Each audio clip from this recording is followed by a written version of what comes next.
Oh boy. Okay, let's do it. Oh, man. Welcome. We are back. Another episode of Turn 14 podcast. Yep. What a Welcome back. wild weekend for us here. Yeah. Very. An very absolute banger. Just for all the new viewers, my name is Ben. This is Mark. You'll see Matthew as well. We're a What's New up? York City-based Formula One podcast, and we just talk shit and just Yeah. kind of review things. And Yep. And this past weekend was a special one because we hosted our very first watch party with the one and only ESSES Magazine. Yeah. And it was an absolute banger. It was pretty nuts. Packed, Matthew. I'm excited to hear about Packed this. to the brim. It was. I think the security guard said that he's never seen any other sport bring as much people to that bar, Yeah, That's crazy. and we had a line. it was a line. Appreciate Outside. everyone's patience. Really? Yeah. It was wild. But it was insane. I mean, everything that went into this was, we had so many people help us. We had Sammy help us. We Yeah. had Michaela. Pretty much Michaela. anyone that was there was willing to help us kind of set things up. Yeah. The staff at yeah. Stout, wonderful. And you know, Ronit was there. He helped us out a little bit too. And he asked me, he's just like, "How did you guys put all this together?" I was like, "Dude, we started planning this Yeah. last year, the end of last year, December. Yeah. If you really think, Yeah. Yeah. It was it took us a lot. a couple months to get all this. Yeah, it was worth it though, right? It was absolutely worth was it. absolutely Estes was out there kind of getting subscriptions out. They had some prints out. Yeah, it was cool. They had some merch. They had hats. The magazines. I think they sold out on their latest issue. Yeah. There, which is really cool. That's Shout out awesome. to Hugh from the SS team. Hugh It is was the man. he's the homie. Yeah, man. Yeah. He's the homie. He was a real cool dude. Shout out to everybody on that team, man. Otis, Sam, Johnny. Yeah. I believe Emma, the designer. She wonderful designer. Yeah. She look at this that she made all the, the cocktail menu, the all the social. It was. I am so happy we let them take lead on all of that, because like we would have probably came out with like one or two fucking designs and just like Yeah. It's incredible. I mean, you have to Yeah. consider, well, first of all, they're running a whole fucking magazine company that they need to keep up with. And the team, from what I can see, doesn't seem very large. They all kind of still... very grassroots. Yeah, still 100%. kind of getting started. But for them to take the time to work with us, Yeah. get together, a group chat going, and just Yep. work was flawless. Communication was perfect. Yeah. And honestly, we didn't really run into any roadblocks Thank at God. all. Thank God. I mean, some very minor things, just logistically trying to like figure out. Yeah, there's a lot going on. Yeah, just how are we gonna get this shipped over to here, and Yeah. who's gonna handle this, and X, Y, and Z. And on top of that, like I think I'm grateful, appreciative that they trusted Yeah. us to find a bar, and then just kind of lead this whole entire coordination between Stout, and shout out to Steo and everybody at Stout. Honestly, you guys were amazing to work with. Carrie, Gail. Yeah. Steele is a yes man. Yeah. There were not once did he ever like falter. He was like, "Oh, you need this? Done. God, yeah. Oh, this is not working. We'll get it awesome. fixed." Yeah, like, exactly. He He was- got stuff done. He was in the zone that yesterday night too, Yeah. man. And he's just awesome. And it was just the fact that Stout and the SS team trusted us to do all this was, It was- and then the fans too, you know, It was like, insane. to come by, and like we had to send them to the other bars. We had to send them to the Penn That's Station. crazy. Do you have a head count of how many people I mean, showed up? Do you know? All right, so we didn't put a cap on the Eventbrite. Yeah. I mean, I guess this is just us being naive that we weren't necessarily going to get many people, but at one point we checked and it was over 509 RSVP. Damn. That's on Eventbrite. It's on Eventbrite only. Yeah. And by the way, Damn. that capacity is 250 at Stout Bryant Park. That's insane. So it was absolutely nuts. Do you know the name of the DJ also? He was dope, super chill. Yeah. I don't. We'll put his tag up here. Yeah. Yeah. That's a nice shout out. He was a vibe, man. He was just DJing and he was dancing to his own music. And when we had asked him to announce some stuff, he was totally open for it.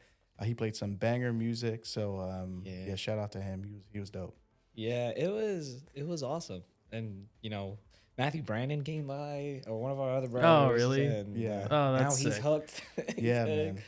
He was asking me questions all throughout what's going on, blah blah blah. He started to understand it a little bit more, and then he texts us like, "Yo, like, I'm hooked." Yeah. Like, This goes to show Yeah. you, like, this is what we want to do. We want to bring all of the fans together. We want to make this sport an absolute incredible place to be. And I don't want to take all of the credit for it because a lot of these little communities, we're kind of already here, but we're just trying to bring them together and melt them together. And it worked. And I hope we do get to do this in more bars across the city, hopefully multiple bars all at once, and really make like this a thing. Yeah, no, absolutely. The F1 scene in New York can really get going, and I think hopefully that gets the attention of Formula One. Yeah, and actually start doing some more in the city. Give us some, paddock tickets. You know what I'm saying? Even just like, give us on a Thursday. Give us, I know, right? You know what I'm saying? But just our even group just little chats, things, Yeah, the group chat Like, is growing too. I'm sorry, Matthew. We have a WhatsApp F1 New York City the paddock group chat, and it's growing. Thank you, Michaela, for going around and getting people to join. The same with Ronit, they're going around, having people scan a QR code just to kind of, they wanted to join the chat, and we had a almost, I think, 20 people join. Yeah. So It was awesome. insane. So thank you to everyone who helped. Thank you to everyone who showed up. Yeah. This is not going to be the last one. No. We have some plans in place to do some more. So the feedback was very, very, very positive. Yeah. From everyone. So yeah, that's what I wanted. Yeah, Matthew, what I'll do is I'll send you a picture. I took a picture of at least from the floor that we were on, showing everyone. You can put that on screen and kind of give everyone an essence of what this for sure was like. I think that would be sick. Yeah, they had a professional photographer there too, taking some photos. So once those are up, we'll share those. We'll share those on our Instagram. And what happened to that Polaroid? We took the most, the most. How can I say this? The most New York Puerto Rican fucking photo that you could think of. Down, cross. Oh, yeah. We had to, I need to see this. Has it. Yeah. We'll have to bring it. For anybody that doesn't know, we are Boricua. Yeah. New Yorkers. Yes. So. But if you can tell by our voices, we are shot. Yeah. We just woke up a couple hours ago trying to recover on this thing and shoot this episode because it's an exciting one. Yes. Not only a crazy watch party, it was a hell of a race, I think. It was a lot more than I was expecting, I guess. Oh, it blew my expectations, honestly. Yeah. It was the most exciting start to a race I've seen since I've been watching Formula One. Australia is always fucking chaos. Yeah. No matter what, it is always something going on, and my heart breaks for the Oscar Piastri fans and out there too, because that was probably just so devastating to see what happened. And I thought what happened to Hajar was bad, but that's the second time I've seen the car's rear end whip out. I mean, it happened to Max. Yeah, during qualifying. It's weird. It's weird with these strange cars. corner to have that happen too. It's just no speed in that corner. Yeah, I think I heard his interview after. I think he said he had more power in the car than he was expecting. Yeah. And so even though he stepped on the throttle while he was on the curb, I don't think he was expecting it to be also, like that. I don't know if it rained. It looked like it was gonna rain during quali. There was some overcast. So I don't know if the track was because if it did rain, and please let us know in the comments if it did. I think it did the night before or right before the race, but the track was like somewhat drying up. The track looked wet a little, and I don't know if that also, if it rains, the track is reset too in terms of like grip levels. Gone. Yeah. So, and that's the tricky thing about Australia. You know, it's like a hybrid like track. It's a street circuit technically. You know. Right. It's not like a actual dedicated racetrack. You know, they use it for roads, you know, for the public to use. You know, but yeah, you know, so the evolution of the track definitely increases drastically throughout that weekend. However, none of that matters if it winds up raining and then everything is just like, you know. Yeah, but seeing him hit that wall, man, right before the start of the race, I was just devastated. Yeah. And they had a whole section of the crowd for him, like they had with Lando at Silverstone. I know. And it was just hard. You could see it in his body as he got out of the car and was walking back. It was just like empty, man. Yeah. I mean, it happened so sudden that like nothing's really started yet. This was a couple minutes before race start, obviously, and there was still music playing in the bar, and we were all just like, you know, trying to get ready for the start of it. And then all across the TV, you just see Oscars. I thought it was the crowd actually go nuts. I thought it was a clip from like years ago or something like that. And I was like, no way he just crashed just getting to the start of the grid. It was heartbreaking. Yeah, that was really it sucks. But the start of the race, I mean, if we want to just jump right into it, because it was probably one of the more exciting ones. It was absolutely epic, and to see Ferrari, you know, absolutely Shoutout was insane. We have a friend of ours who's the big motorsports F1 TikToker, Sammy. I believe her handle Sammy F1. Shout out to her, she's wonderful. She actually went around and started doing some content, doing some pre-race like predictions. And when she did one with us, and I said it, I was like, I don't know, man. The way those preseason testing launches with Ferrari, I don't know. They might just fucking take it. Yeah.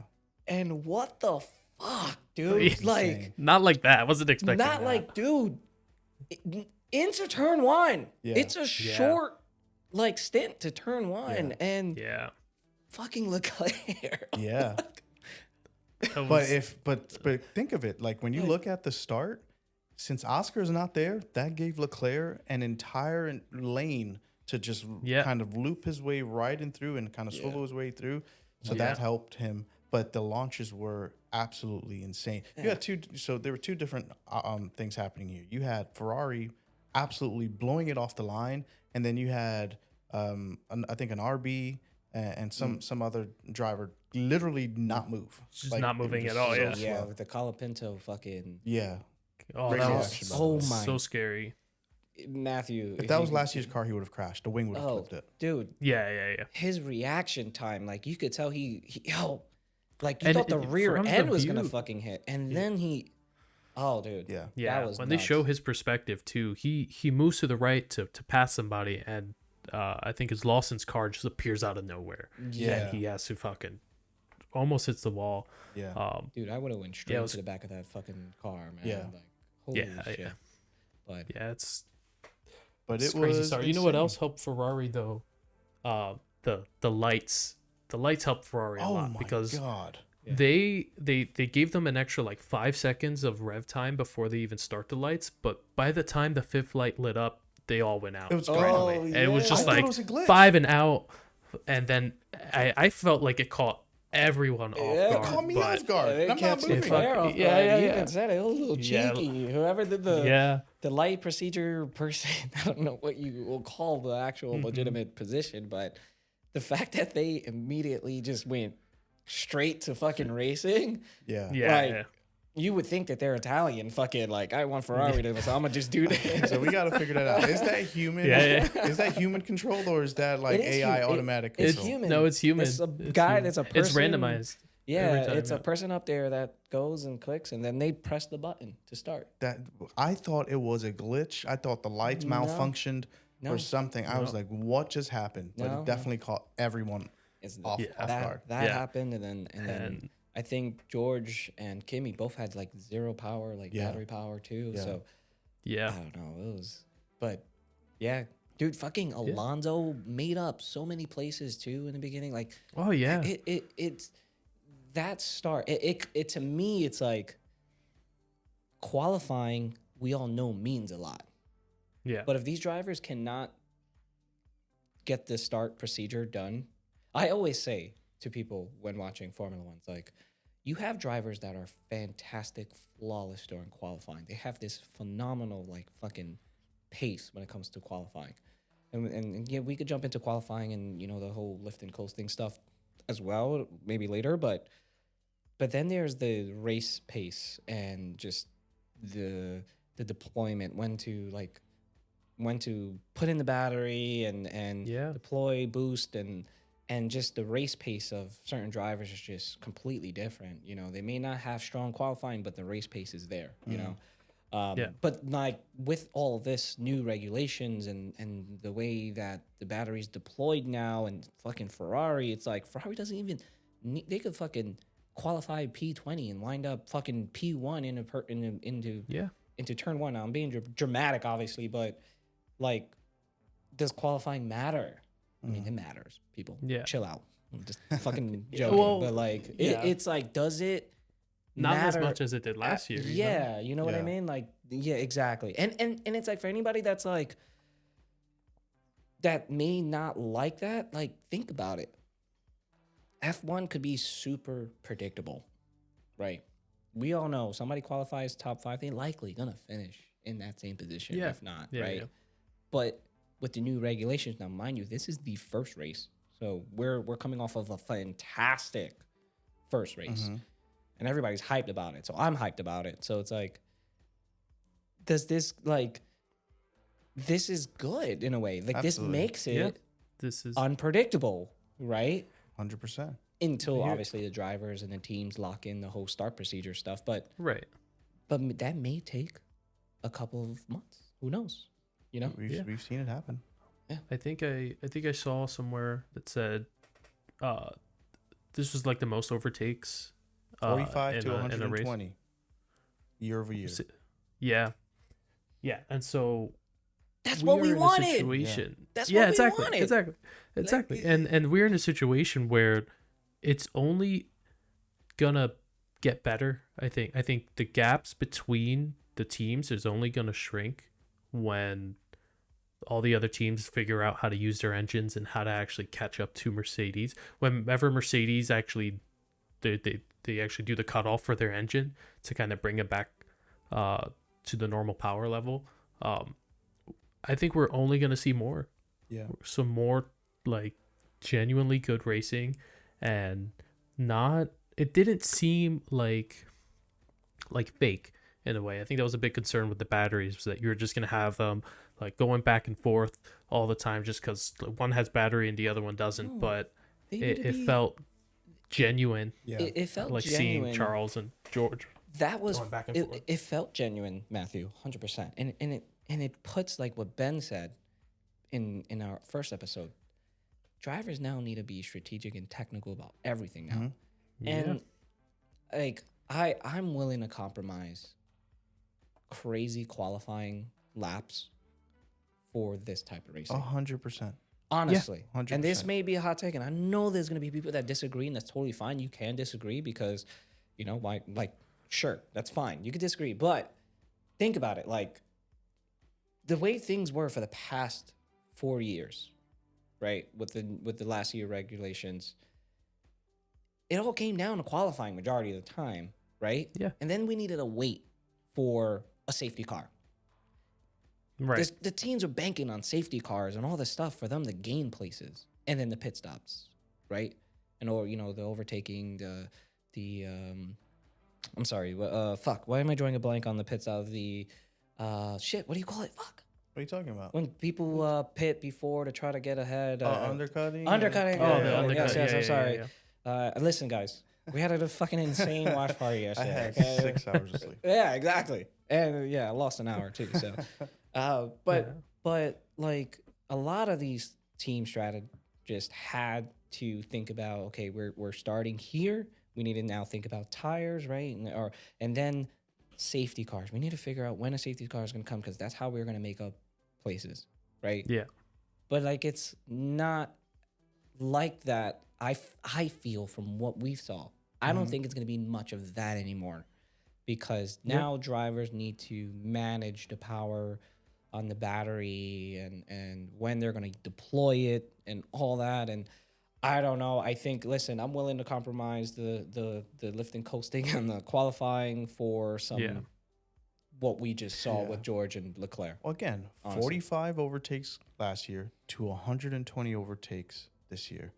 That's that is one fucking race. Racing. That's one race. That's absolute And racing. We didn't even have everyone on the field. Right. We had like 3 or 4 less cars on the track. Yeah, the majority of the was race. Still building their car back in the Yeah, exactly. But, We didn't have Oscar there, which would have added even more. Like, Max had to start. Imagine if he was in front of the field. Max, it'd be insane. Yeah. Listen, my whole thing about Max, and I know that he's not really a big fan. He may not, but he's gonna wind up liking it. I know he will, and he's probably just assessing everything. You know, I feel bad for Isaac too, by the way. Fucking unfortunate what happened, because he did wonderful. Oh, shout out to Isaac. Man. Yeah, the hell of a Incredible, weekend. dude. For Red Bull to see that, I'm sure they're like, thank God. Fucking God. Thank God. The curse may be over. Let's not count that out, but happy. still. I'm Yeah. qualifying to see two Kimi and Isaac. Is it Isaac? Isaac? Isaac. Yeah. Hadjar. Yeah. On the podium for starting in the race, like in second position and third for like. Yeah. They were rookies last year. Yeah. And then you had It's crazy. Lindblad that's fucking, amazing. Like doing Lindblad's insane. He's Dude, he was so good. battling Max. Yeah. That was That was awesome. But Max finished in points, like I said. He will, because he's just the fucking, like, he will figure it out. He's sim races, bro. Like, if anything, this is the closest shit to sim racing in a way, bro. Like, come on. You have to fucking think about it as like a video game, because I know, do not count Max out. Never. He's going to talk as much shit as he can about the car, because he does that all the fucking time, regardless, because he is a true, like, race car, like, driver. You know how he is. You put him in anything, he'll fucking put it on pole. Like, give him the Aston Martin, I'll bet you any money he'll put it on fucking pole. But I feel, give it a couple of races, and we're gonna. I have a feeling we're gonna see we may have multiple drivers fighting for wins. I think we're gonna have George, obviously. We're gonna have Max up there, Leclerc, Lewis. We have Hadjar. We have fucking Kimi. Like, dude, this may be like a fucking 6-way battle to win races, and I am so here for it. I know. So one of the things that we talked about, or the topics that we posted recently, was, what do we think about this whole like energy thing? And a lot of the responses that we got were, I just want racing. I want fast. Like, let them go fast. And I get that 100%. But you cannot like argue with 45 to 120 overtakes. There were 8 overtakes between George and Leclerc by the 10th lap. That's insane. If this was last year, we would have had to wait for them to get to the DRS zone, wait for the straight to happen, and then do it that way. The point is for these drivers to attack in places where they don't typically attack. So my biggest thing, like, okay, this is the first race, so like we're coming off of a fantastic race. Obviously, it's Australia. It's always great. My biggest thing is, like, if we could just, I'm still on the fence about the whole 50-50 thing. Maybe we roll it back. Maybe keep it like 80-20. Maybe keep the same chassis, the car, same type of car. I feel like we'll get back to we will probably have some fantastic racing, and everybody will be happy. Okay, I think just give it some time. Give it some time for the teams to figure out these power units. And I think if they're within a second of each other, like when Charles and George were going back and forth, Leclerc was constantly like half a second behind him. It wasn't fluctuating at all the entire time, and they were able to go back and forth. Ferrari dropped the ball as they usually do, but like if we can get the other teams like that close. Yeah. I think the 50-50 is gonna be a bit more interesting than anything else. Yeah. Because for them to use it, even Charles said while he's racing, he was like, "This feels like a mushroom from Mario Kart." Like it's just, it's so funny. We were talking about this one of our episodes last year when we were talking about Monaco. Like, why don't they just make it some Mario Party, like Mario Kart? Yeah. But I mean, I got the golden mushroom. But if you notice, a lot of Charles overtakes were all offline. You saw the dust shoot up, so he was taking over in places that normally people wouldn't have. He all around the cars outside, let him, which is insane. Because the battery, I think, lets them do that. 100%. It's we need it. We'll give it some time. Obviously, this was, like you said, Mark, the very first race. Who knows how things might end up playing out? But that's the topic. I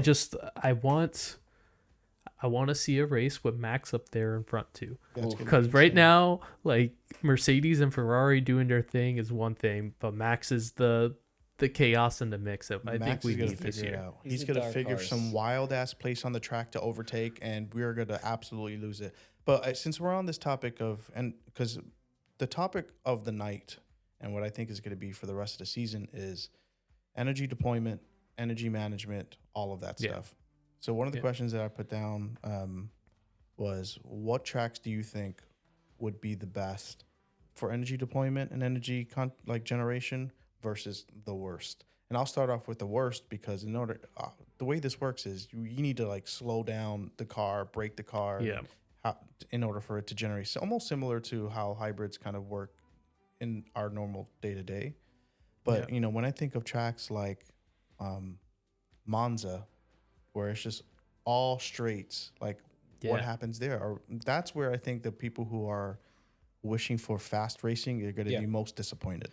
And that's where people are going to be probably most critical, because it's like Monza is definitely known for just its top speed. It's the fastest track on the grid, and that's going to be really interesting. Yeah, honestly.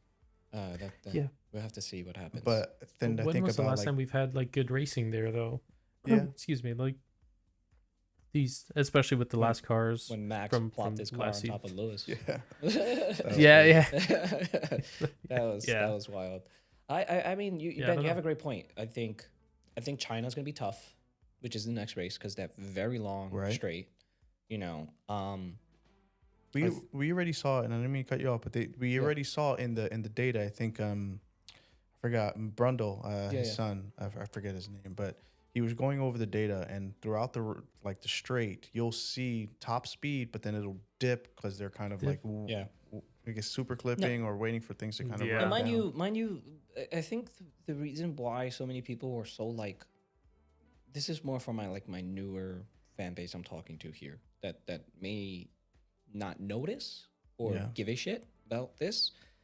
But let me give you some context as to how things used to be, because there used to be an ERS button back with not the generation of cars before. I mean, yes, with the generation of cars before, but even prior to that, like every car always had that electric engine, the hybrid, since they introduced the whole hybrid era of cars. Yeah. And the ERS was always that little extra boost in the car, and it would give them obviously that extra 100, 200, 300 horsepower to keep them going really fast on the straight. Now, when they deployed all of it, obviously the car's top speed will drop. Not as drastic though as what we're seeing now. Mm-hmm. It is more of a drastic. It's noticeable, and I think that's why people are so critical about this whole 50-50 deployment on the straights, and the fact that the drivers are losing so much even before they get to the apex or even before they get to the corner. And it's not much of a lift and coasting. It's just that the battery's done. And now you'll see a drop. And turn 9 and 10 was the perfect example of where you could see that in Australia. That chicane going 9 and 10. Yeah. So to your question, Ben, though, I think a lot of the slower, tighter tracks are going to see the most benefit from these cars. And I don't know what's going to happen on the faster tracks. I think about like Jeddah and Suzuka and obviously Monza and stuff like that. But I don't think it's going to be... Bahrain and Jeddah are probably not going to happen sense. You know what I'm saying? Right. Yeah.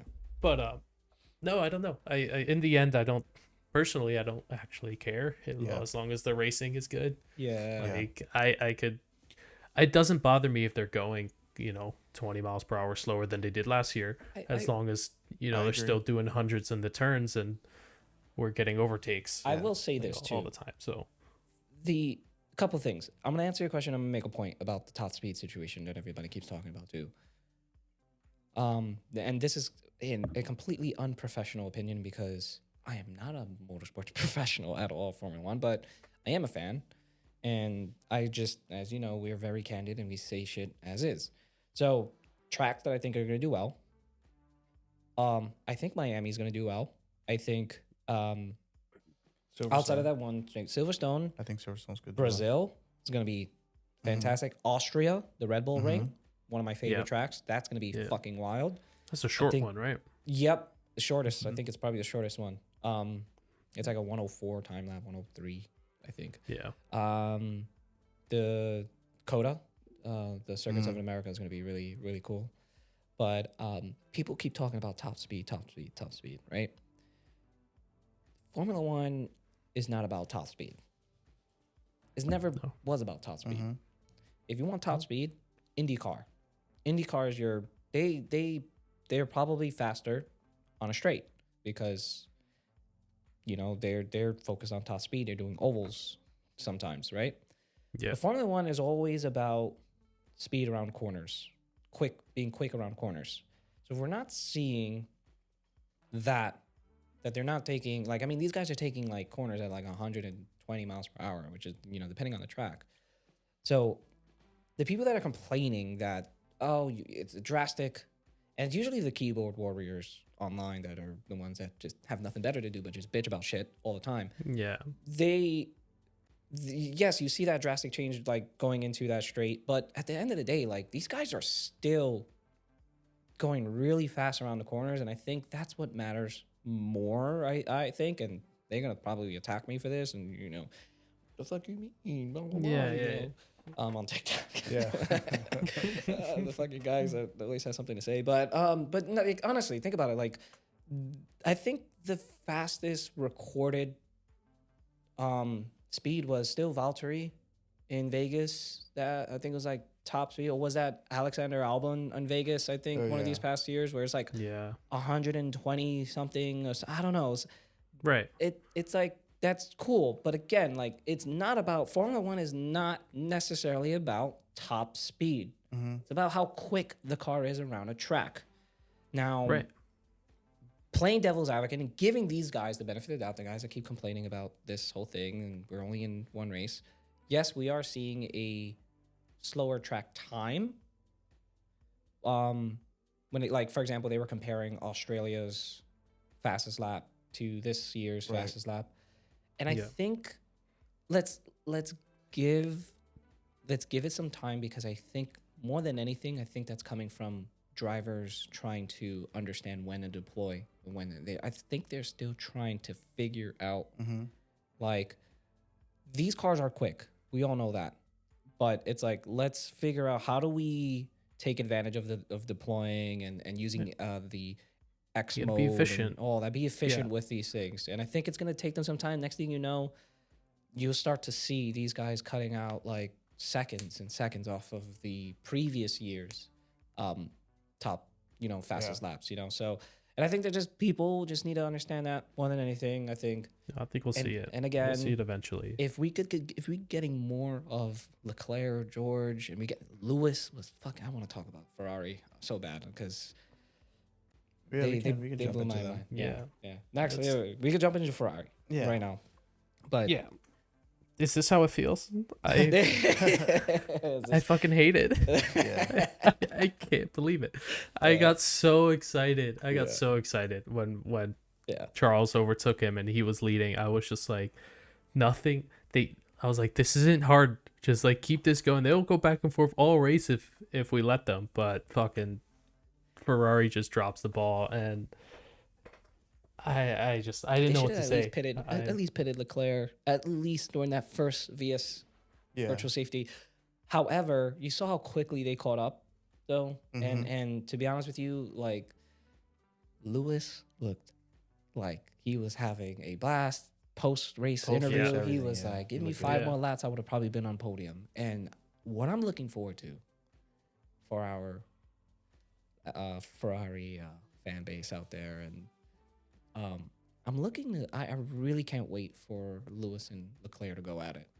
Like, I want to see that. It's gonna happen this year. And it was so exciting to see Leclerc and George battling, and then you just see fucking Lewis just creeping up behind him. He got real close at one point. Yeah, man. And it's like, dude, that's another one. Don't count him out, man. Honestly. Like, I just think this is gonna be a fucking fantastic year for Ferrari. Something is telling me that we are gonna see more Ferrari wins, potentially fighting for the championship. Yeah. I've been feeling this since the shakedown. I was looking for the most reliable, and I still think that Ferrari probably has the most reliable engine. They do. So. They probably don't have the most reliable strategy, as we saw. But, that is true. But it is the first race. Positive. Definitely positive stuff for Ferrari. The decision not to pit. Again, I'm going to chalk this up to trying to figure out how to strategize using all of this new rules and deployment. That's fine.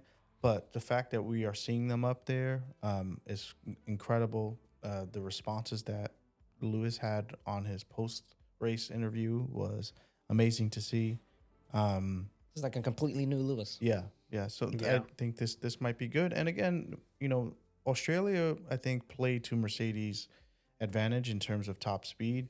There was not much deployment that could be generated throughout this race. So if I can maybe foresee this happening in other tracks, I can see Ferrari still coming up on top. Yeah. And if Max can get through a qualifying session and get to the top, we're seeing a 3-team battle up there, which is going to be insane. This is where the driver strategy is really, really going to play out this year. Yeah. When you start having people like Max up in front, causing some unpredictability, that battery deployment's gonna matter, and learning when to save it, and how to just manage all of that. I think it's gonna really help. I think it's gonna be very interesting. I don't see how Ferrari can. I don't know. I just think their strategy, it really hurts. And at some point, I'm wondering why the drivers can't just start making these calls themselves. Like, I'm gonna come into the pit. You guys better be ready. I know, right? Just pull a fucking Max Verstappen. At this point, they were ready. I don't see what benefit they get, like from not allowing the drivers to do this.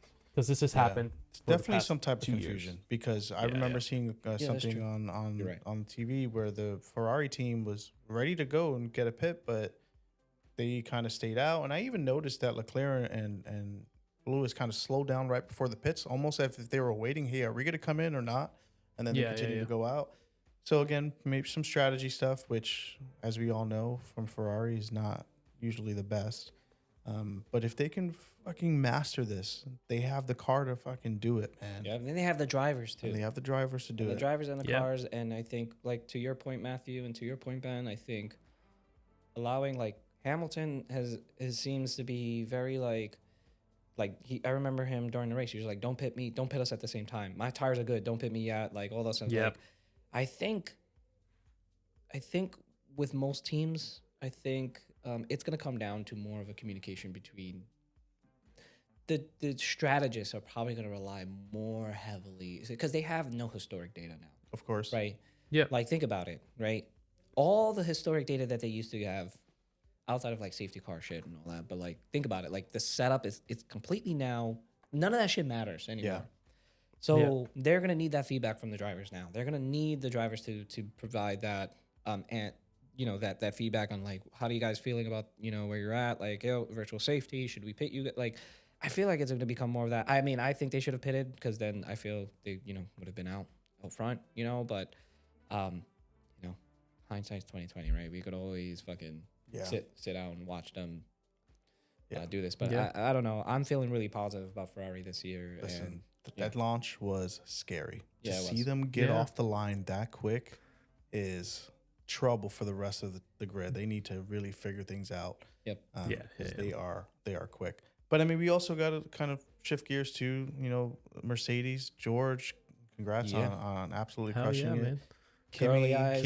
Kimi this weekend crashed his what car the 3 hell, hours man? later, has a car to get P2. Like, Right. what? I know. I Right. know. I It think was insane. for like Mercedes, we said it. George is this. I do think he's probably gonna, win the championship. I mean, things could change, but he's looking great. He's looking confident. Kimi's up there with him. That's wonderful. They're smirking behind the screens. Yeah. They were definitely sandbagging during Yeah, preseason testing. 100% they were, which is really That funny. Toto I smirk love the Toto. is iconic. The Toto meme with the Michael Bay ending at the end is just insane. Yeah. That's it's so good. Oh, man, that's so funny. But no, Mercedes is great. Shout out to George, Mr. Consistent, girly eyes. Yeah. He's been doing fantastic. Well, I have this on my notes for George Russell. I put down George Russell T-pose. So again, we talked about this last year, and I was really upset with him because he didn't do the T-pose correctly when he won. I forgot what race it was. Yeah.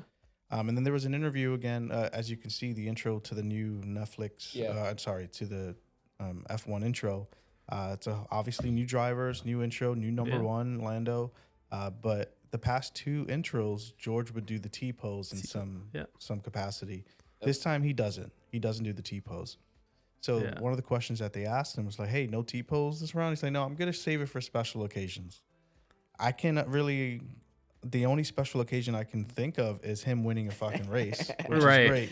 Yeah. Right. And now he does it like on the podium in a nonchalant way, not even on the top step, which again is great. So George, once again, if you are watching this by any miracle, just do your fucking T-pose on the car where everyone loves it. It's the best place to do it. You'll get the best pictures and it's iconic. Just roll with it, bro. That's all you need to do. It's one of those things. I'm sorry, my fucking voice is shot, but like it's one of those things. It's like George is just an awkward, Like just person in general. Where like I love you, George. By the way, like you're great.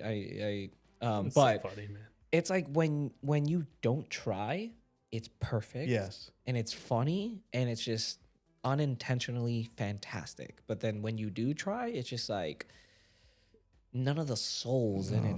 The aura we need the aura for George is non-existent. Yeah.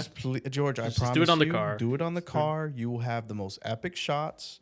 Everyone will see. It'll be iconic. Everyone will love it. George. Just stop. And if you're lucky, stop. George, you have 23 more races to do this. Yeah. So You know what he needs? yeah, He needs some. You got it. He needs some New York flavor, brother. Come to New York. Let's go out, bro. Yeah, let's show Let's you around. fucking Let's give you some swag. give you some swag, yeah. bro. Like, just come by, dude. We'll have a drink. We'll fucking you start talking like a New Yorker.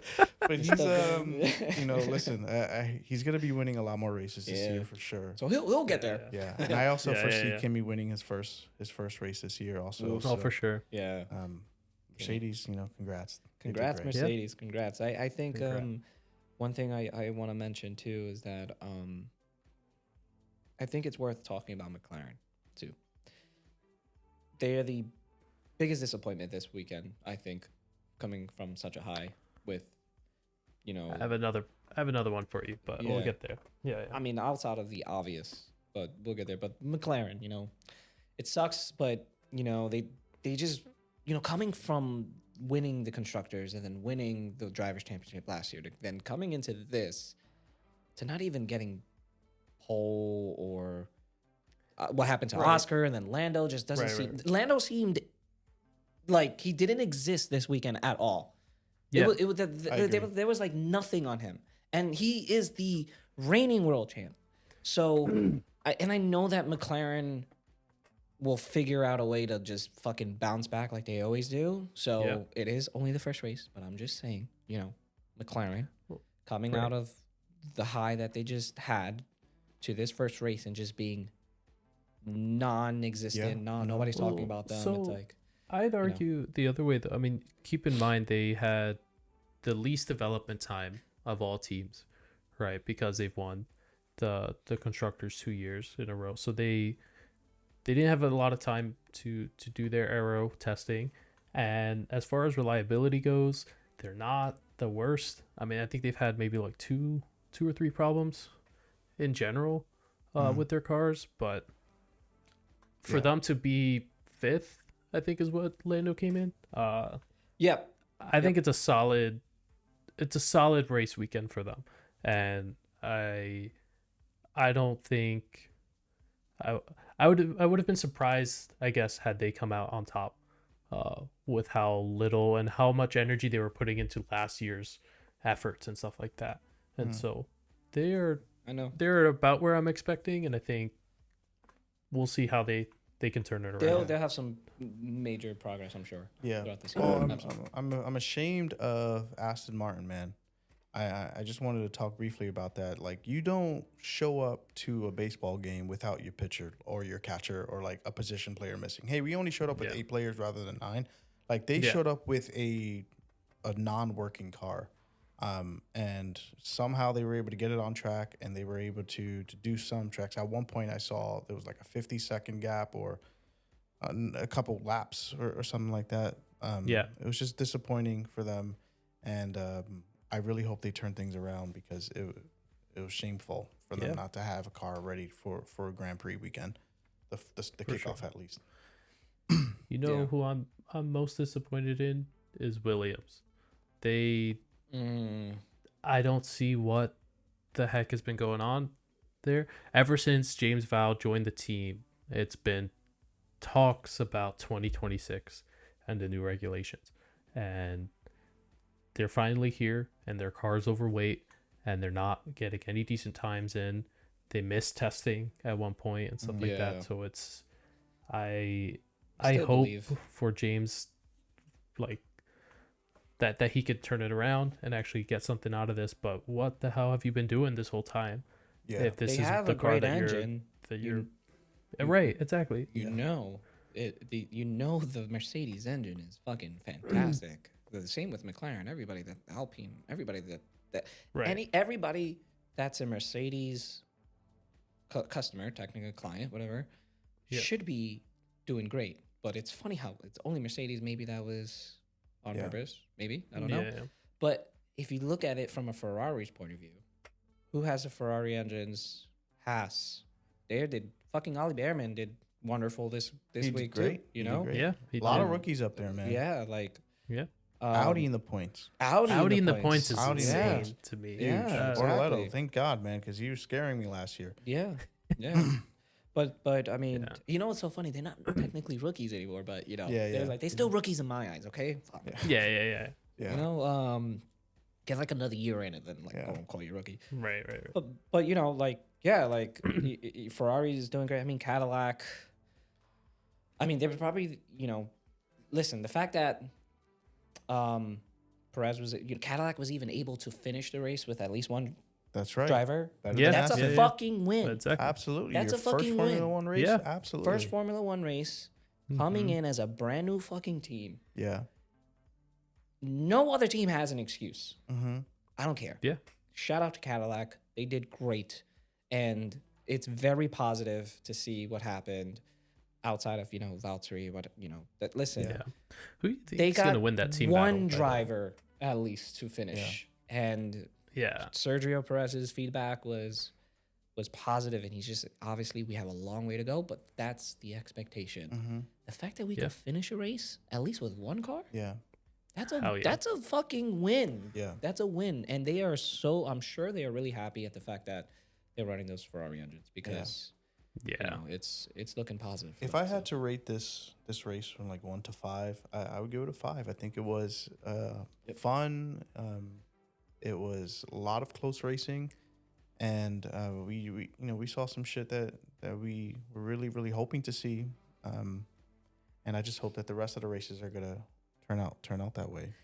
Yeah, dude, I want to play it back just so I could fucking hear Alex Jakes. I played it back this morning. Yeah. I'm sure he was like, "Oh my God, this fucking George Russell, Leclerc's overtaking." Like, I don't know how he does it, bro. He's the GOAT. He is a GOAT. talented. Is he on Apple person. TV? Yes. So, Let's talk about that. Let's talk about Let's that. talk That's about the the perfect Yeah. segue Yeah, 'cause into the Apple TV conversation and then the whole F1 TV. So, I think people are getting a little confused as to what's going on because they're the same broadcast. Apple TV is essentially taking F1 TV's broadcast and just putting Right. it on the Apple TV app and slapping fucking commercials and on doing there. that shit. So, yeah. if you have an Apple TV subscription, you could sign in with your Apple account into the F1 app and you should be able to watch it and vice versa. I think the difference is that where you watch it. If you're watching it on F1 TV, the app, 0 commercials, which is what I love. I'm spoiled. I've been using F1 TV for a very long time. Yeah. If you guys want to be a sponsor of the podcast, let me know, please. Apple TV, however, if you also want to be a fucking sponsor of the podcast, Then we'll love commercials. they will love commercials. Yeah. Play all the fucking commercials you want. But Apple TV, though, if you're watching it directly on there, they do have commercials. Yeah. But to give them the benefit of the doubt, it is kind of, I don't know, I'm hearing different things, honestly, about the commercials when they come on, when they don't. I hear people online saying that they're like randomly when they're like in between commentators. I don't know. Yes. I played back FP1 for Australia and I fast forwarded and I saw that it was in the beginning and at the end. It kind of threw me off a little bit because I wanted to give Apple TV a try. Like let me experience the F1 broadcast through the Apple TV's eyes, I guess, lens, and just to see. And I mean, this is the very beginning. I'm sure Apple's going to probably come up with some insane shit to watch on TV, but like the commercials when it's live? So no. yeah. When I've experienced it was in between like commentators, maybe like pre-race and then post-race, which again, if we had to compromise, that's fine. I don't see how they would run it in the middle of a race. That'll be fucking outrageous. That would be outrageous. But it just removes me even for those 10, 15 seconds that the commercial, 100%. It absolutely removes me and just sucks out the excitement from me. And I Apple, really you don't need that ad money. I don't think you have seriously, plenty. I think Apple, I'm talking to you, please listen to me. If I speak for all fans when I say this shit. Mr. Cook, listen. Tim, Fans love the commentators. They love the presenters. They love hearing about what's going on behind the scenes. They love the banter between the different presenters and commentators that are on Apple TV. I mean, sorry, on the F1 TV broadcast. So, like, people are immersed in this world. That's where I learn. When we're watching them talk. Yes, exactly. When people are listening in and they're listening to Alex and Joyman, fucking DC, all of them, of them talking and just back and forth and it's great, It's know. Great. It's great. I learn everything from there. I've learned so many things, not Yeah. just about what's happening at the race, but there's some stories that they talk about of like old school F1, which is always fantastic to hear because of DC's experience. I mean, it's what I don't want is when Ruth is talking about strategy because she's fantastic and I get her emails. I'm subscribed to her, like her newsletter. She sends out like her little strategy stuff, which is great. And I like when she talks about strategy. She's like the strategist. Everybody goes to her. And what I don't want to happen is for the Apple TV people to be like, oh, nobody cares. Commercial. What do you fucking mean? Everybody wants to hear these people talk. So even if it's like a second off, like just the fact that you could hear the crowd and you could hear it's an immersive experience. People got used to it. People love it. And, Alex Jakes is a fucking GOAT. And I don't know. I just like, if you're testing out the commercial stuff, cool. But I please, if you could just not do it at all and give people that real, what we've been experiencing on F1 TV, especially if you want more people to subscribe to Apple TV, like subscription. Yeah. Like get rid of the commercials. Yeah, I was hoping for more bells and whistles, with like things to view and some data, and maybe I didn't come across it or didn't find it, but I'm hoping for more of that rather than commercials. And it's funny because the commercials are just about more cars and trying to sell me more Yeah, cars, I know. which is so strange. Yeah.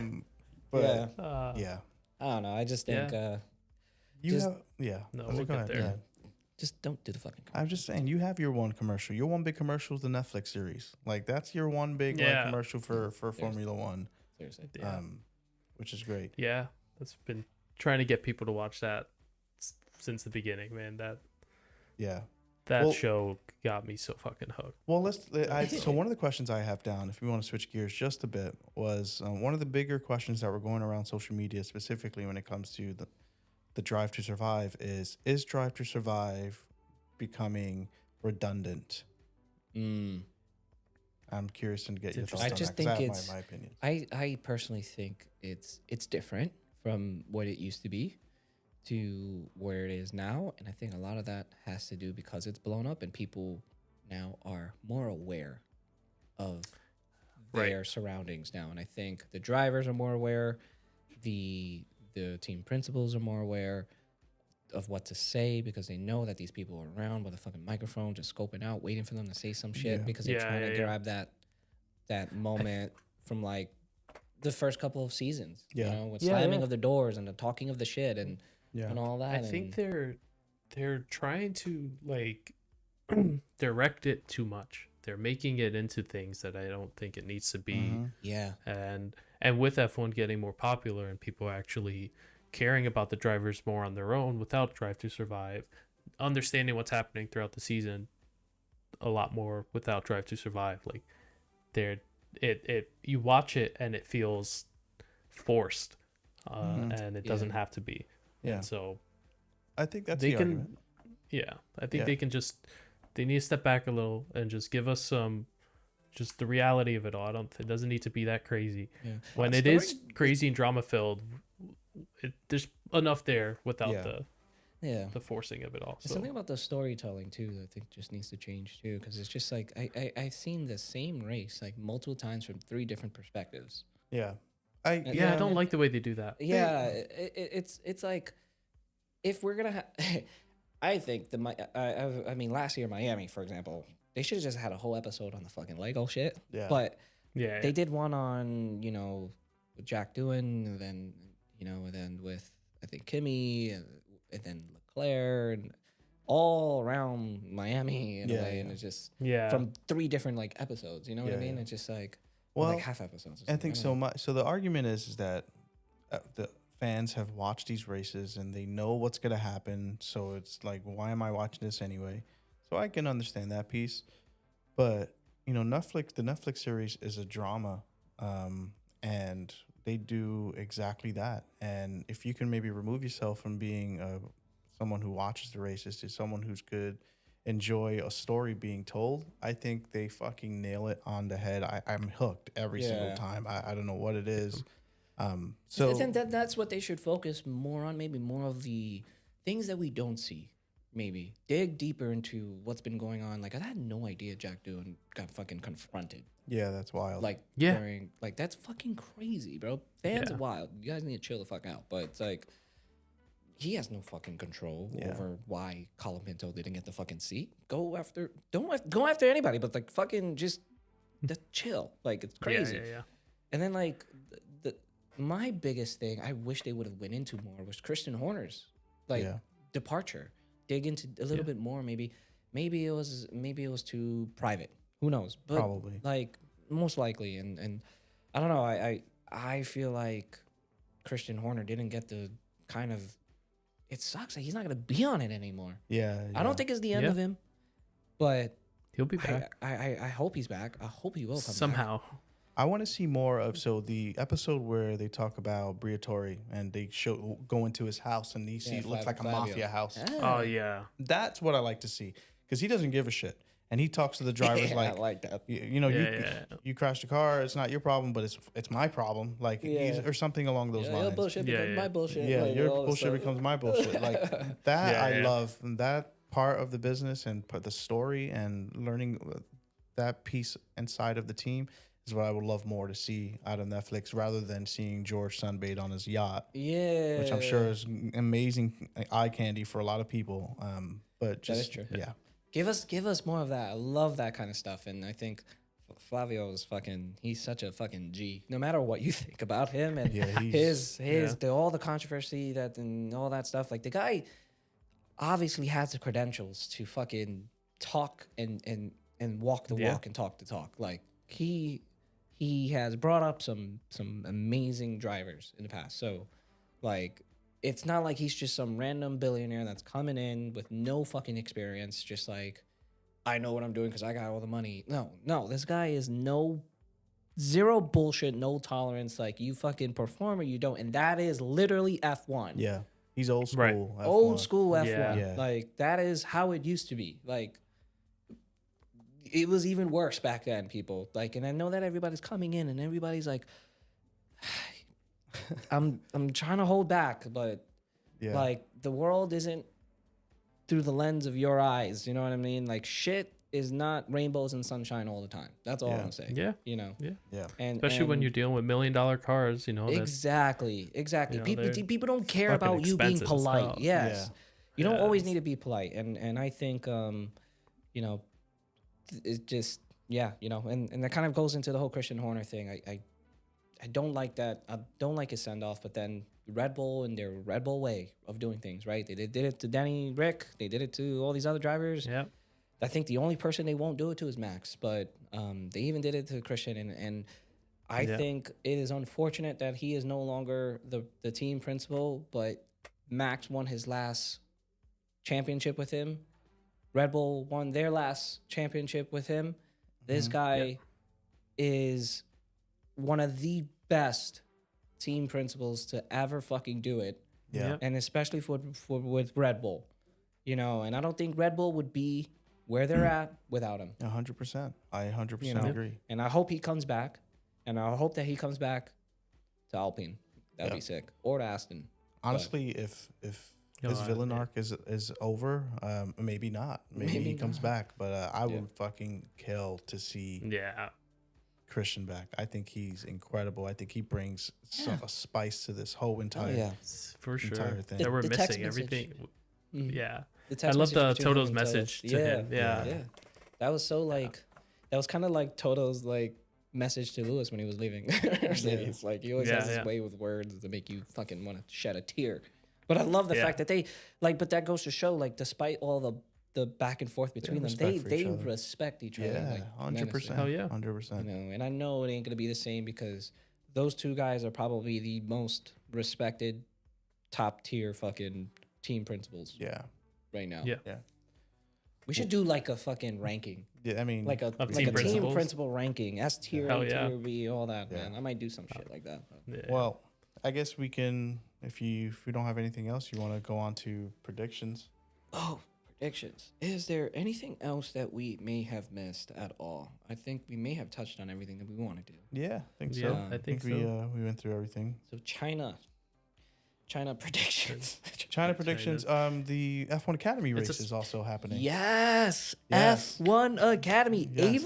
Ava Dobson, baby. Let's go. Dobson, We're let's so go. pumped. Let's fucking go, Yeah. Ava. Yeah, we're pumped. You're gonna fucking crush it. Everybody is predicting that all these other girls are gonna win. No, I am rooting Ava Dobson 100%. I'm gonna watch that race 100%. All the time. Yeah. I'm like, Ava, I am rooting for you. We are all rooting for you. We wish you the absolute best. If you have not listened to the interview that we did with her, she is a fucking superstar.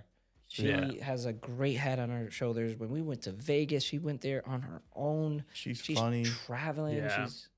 She's She's something else, and she's going to be a force to be reckoned with for sure. Hell yeah. Her attitude, the way she views things, she's well beyond her years, and she's going to do great. Yeah, 100%. And I cannot wait to see her on the grid. I'm going to be watching that It's gonna be insane. Oh, hell yeah. So predictions. Ava wins the Chinese GP for the F1 Academy. F1 Academy race. And people may think, remember, they're all the same cars. So it comes down to setup and driver. Yeah. So I think Ava is going to win, honestly. Yeah. I'm hoping. If not, podium.